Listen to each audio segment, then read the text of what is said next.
Hi everybody, my name is Heather Pavo. I'm from Gulf Breeze, Florida, and today I'm going to talk about a life-changing event that happened 12 years ago but is still very present in my life today. That event was the birth of my middle son, who is 12 years old, and he has the diagnosis of autism. When my son was first diagnosed at 3 years old, it was devastating. There was isolation and unanswered questions, very traumatic experiences. My son is self-injurious, he's a flight risk, and he has to be monitored 24/7. In the beginning stages of trying to come to grips with my son's diagnosis, I tried to cure him. I thought it was my responsibility to cure him. And so I wore myself out, really, just not accepting the disability. And there was a lot of disappointment that came along with trying to fix him.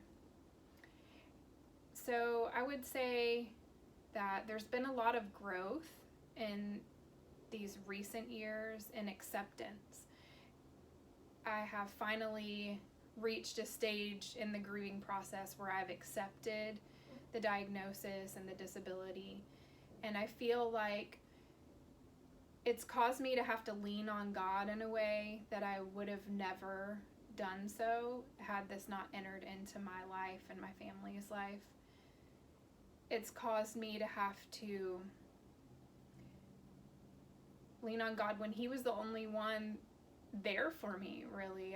There's been a lot of disappointment with family and friends and not being able to connect in the community like a typical mother would be able to do with typical children.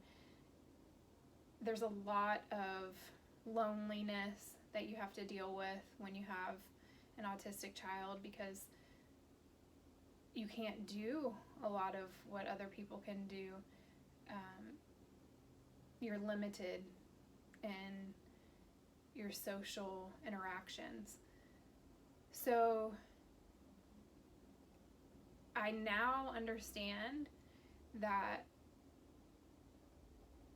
God had a different plan for my son's life. He may never get married. He may never have a family of his own.